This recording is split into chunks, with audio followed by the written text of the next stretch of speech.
ओम श्री परमात्मने नमः। जय श्री कृष्ण। श्रीमद् भगवद गीता षष्ठो अध्याय। अध्याय का नाम कर्मयोग और सांख्य योग। इन दोनों ही साधनों में उपयोगी होने के कारण इस छठे अध्याय में ध्यान योग का भली भांति वर्णन किया गया है। ध्यान योग में शरीर, इंद्रिय, मन और बुद्धि का संयम करना परम आवश्यक है तथा शरीर, इंद्रिय, मन और बुद्धि इन सबको आत्मा के नाम से कहा जाता है और इस अध्याय में इन्हीं के संयम का विशेष वर्णन है।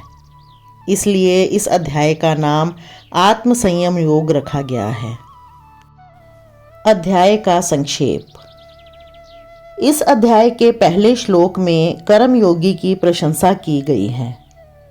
दूसरे में संन्यास और कर्म योग की एकता का प्रतिपादन करके तीसरे में कर्म योग के साधन का वर्णन है।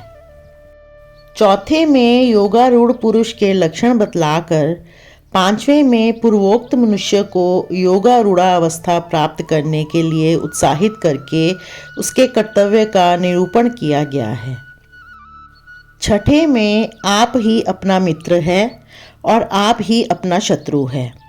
इस पूर्वोक्त बात का रहस्य खोलकर सातवें में शरीर, मन, इंद्रिय आदि के जीतने का फल बतलाया गया है।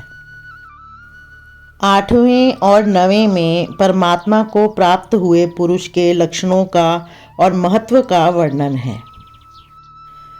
10वें में ध्यान योग के लिए प्रेरणा करके फिर 11वें से 14वें तक क्रमशः स्थान, आसन और ध्यान योग की विधि का निरूपण किया गया है।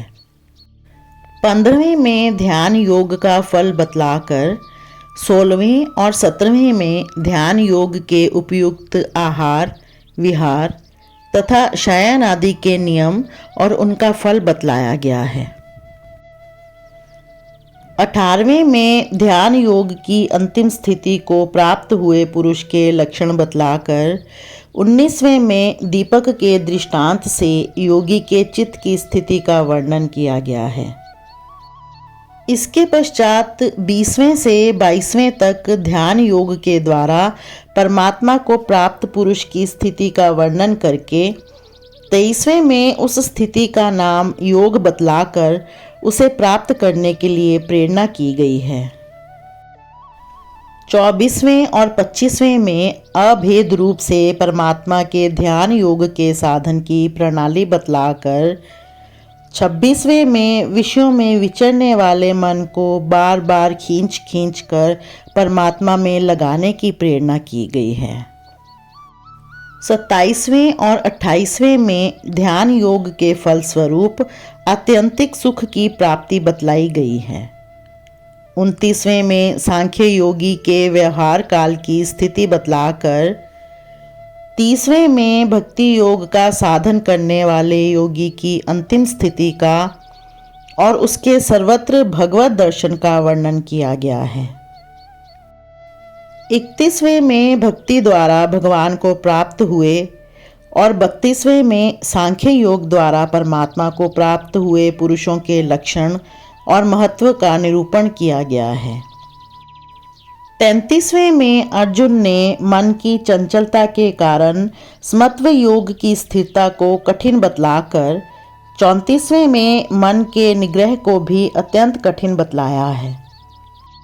35वें में भगवान ने अर्जुन की उक्ति को स्वीकार करके मन के निग्रह का उपाय बतलाया है। 36वें में मन के वश में ना करने पर योग की दुष्प्राप्यता बतलाकर वश में करने से प्राप्त होने की बात कही गई है। इसके बाद 37वें और 38वें में योग भ्रष्ट की गति के संबंध में अर्जुन के प्रश्न हैं और 39वें में अर्जुन ने संशय निवारण के लिए भगवान से प्रार्थना की है। तदनंतर 40वें से 45वें तक अर्जुन के प्रश्नों के उत्तर में भगवान के द्वारा क्रमशः योग भ्रष्ट पुरुषों की दुर्गति ना होने का स्वर्ग आदि लोकों में जाने तथा पवित्र धनवानों के घर जन्म लेने का, वैराग्यवान योग भ्रष्टों का, ज्ञानवान योगियों के घरों में जन्म का और पूर्व देह के बुद्धि संयोग को अनायास ही प्राप्त करने का, पवित्र धनियों के घर जन्म लेने वाले योग भ्रष्टों का भी पूर्वाभ्यास के बल से भगवान की ओर आकर्षित किए जाने का, योग की जिज्ञासा के महत्व का और अंत में योगियों के कुल में जन्म लेने वाले योग भ्रष्ट को परम गति प्राप्त होने का वर्णन किया गया है।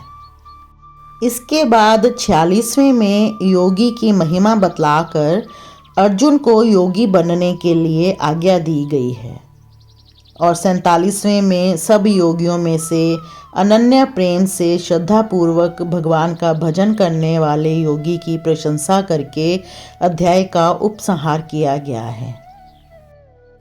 संबंध 5वें अध्याय के आरंभ में अर्जुन ने कर्म संन्यास अर्थात सांख्य योग और कर्म योग, इन दोनों में से कौन सा एक साधन मेरे लिए सुनिश्चित कल्याणप्रद है, यह बतलाने के लिए भगवान से प्रार्थना की थी।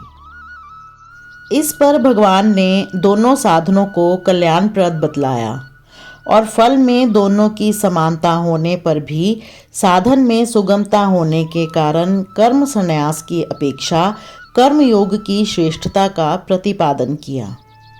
तदनंतर दोनों साधनों के स्वरूप, उनकी विधि और उनके फल का भली भांति निरूपण करके दोनों के लिए ही अत्यंत उपयोगी एवं परमात्मा की प्राप्ति का प्रधान उपाय समझकर संक्षेप में ध्यान योग का भी वर्णन किया।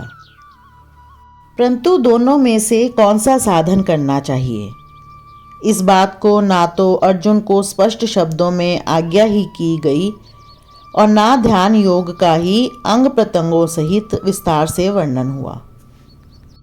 इसलिए अब ध्यान योग का अंगों सहित विस्तृत वर्णन करने के लिए 6ठे अध्याय का आरंभ करते हैं और सबसे पहले अर्जुन को भक्ति युक्त कर्म योग में प्रवृत्त करने के उद्देश्य से कर्म योग की प्रशंसा करते हुए ही प्रकरण का आरंभ करते हैं। जय श्री कृष्ण।